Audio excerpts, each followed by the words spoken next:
讓我向你展示如何使用這個指標來開設簡單且有利可圖的交易。我在 TradingView 上進入指標，搜索 Big Blue 嘅編寫的 ATR Fibonacci Trend Envelopes， 將其添加到圖表中。這個指標可以非常清楚地幫助你做兩件事。第一，它幫助你理解趨勢方向。第二，它為你提供了一個乾淨的回調區域，你可以在那裡開始尋找高概率的入場點。現在讓我們正確設置它。打開設置，你可以從這裡操作。對於移動平均線類型，選擇 WMA。根據測試，這對我們在這裡使用的策略效果更好。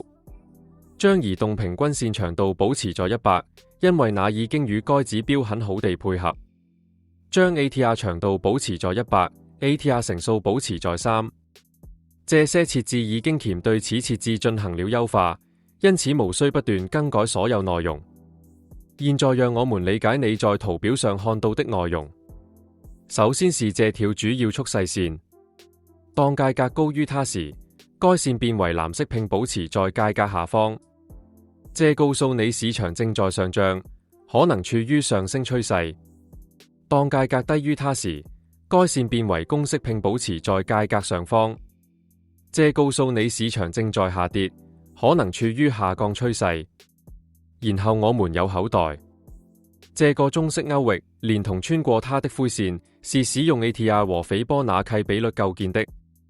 你可以看到 0.618 和 0.786 等水平，灰線代表 0.5 區域，所以整個這個區域不是隨機的，它是一個裂扣化的回調區域。在這個策略中，速勢線幫助我們發現速勢方向和可能的速勢變化，而口袋幫助我們發現回調可能在哪裡結束。這才是這裡的真正價值。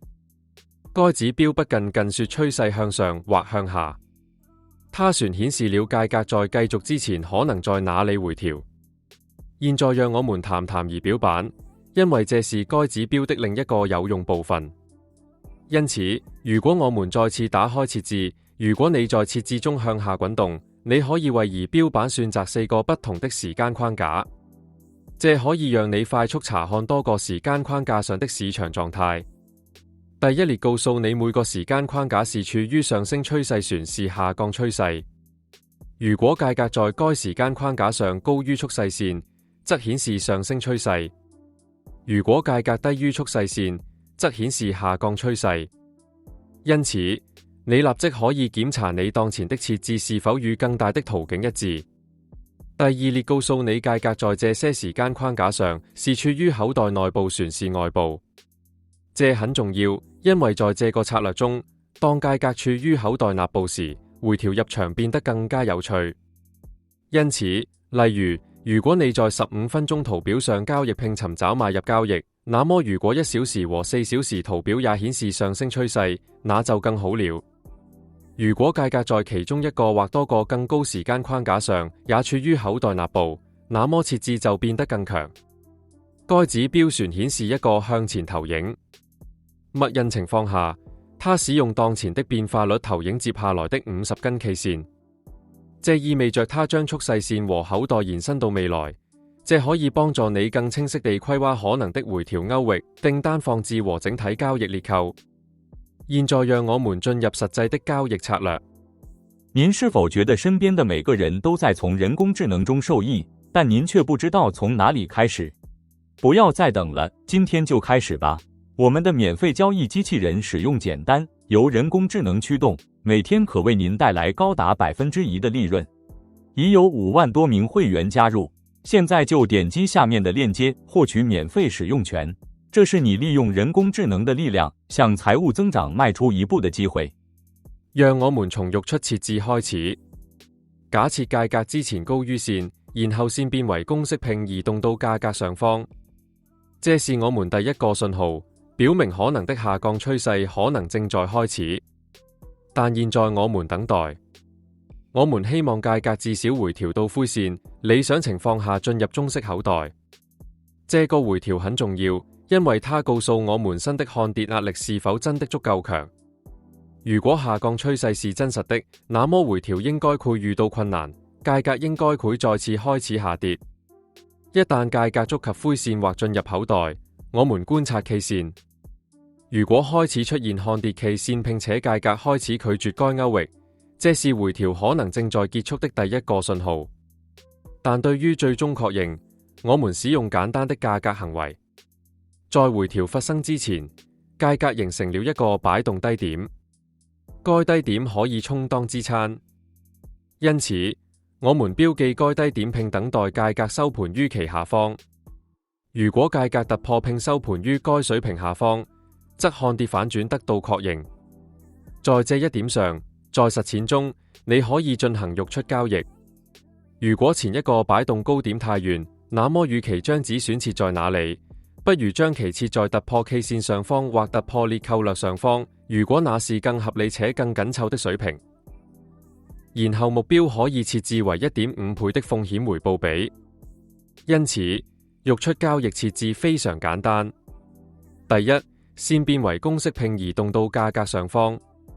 第二，價格回調到灰線或進入口袋。第三，價格拒絕該區域並收盤於前一個擺動低點下方。這就是確認。現在讓我們轉到買入交易設置。如果線變為藍色並移動到價格下方，這是第一個線索，表明可能的上升趨勢可能正在開始。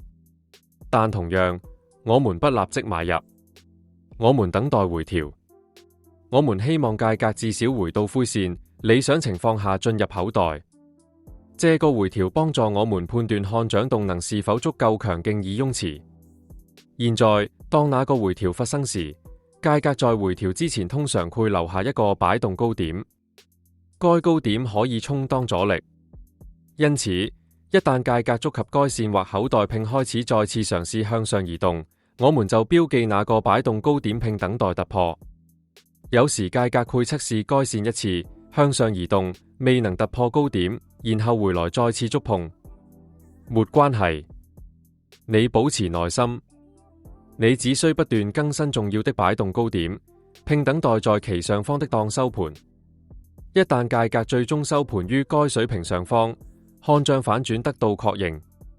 在這一點上，在實踐中，你可以進行買入交易，將止損設置在回調下方，並瞄準1.5倍的風險回報比。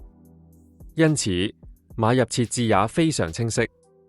第一，線變為藍色並移動到價格下方。第二，價格回調到灰線或口袋。第三，價格收盤於最相關的擺動高點上方。這就是確認。使這個策略強大的是，它正確地結合了三件事。多時間框架儀表板可以使這變得更好。如果你在各低時間框架上尋找買入，而各高時間框架也看漲，那就更好。如果你在尋找溢出，而各高時間框架也看跌，那也更好。你擁有的對齊越多，設置就越強。當然，即使是一個非常清晰的設置也可能失敗。這個策略很準確，但它不是魔術。沒有任何策略擁有100%的勝率。這就是為雜魔風險管理仍然很重要。將你的止損放在合理的位置，不要在一筆交易上冒太大風險，並嚴守目標紀律。好的設置會有所幫助，但強大的風險管理才能讓你留在遊揮中。這次就到這裡。如果你有任何問題，請在評論區留言，我會盡快回覆。如果你船沒有訂閱，請訂閱頻道並打開鈴稱圖標，這樣你就不會錯過接下來的視頻。下個視頻見，祝你交易順利。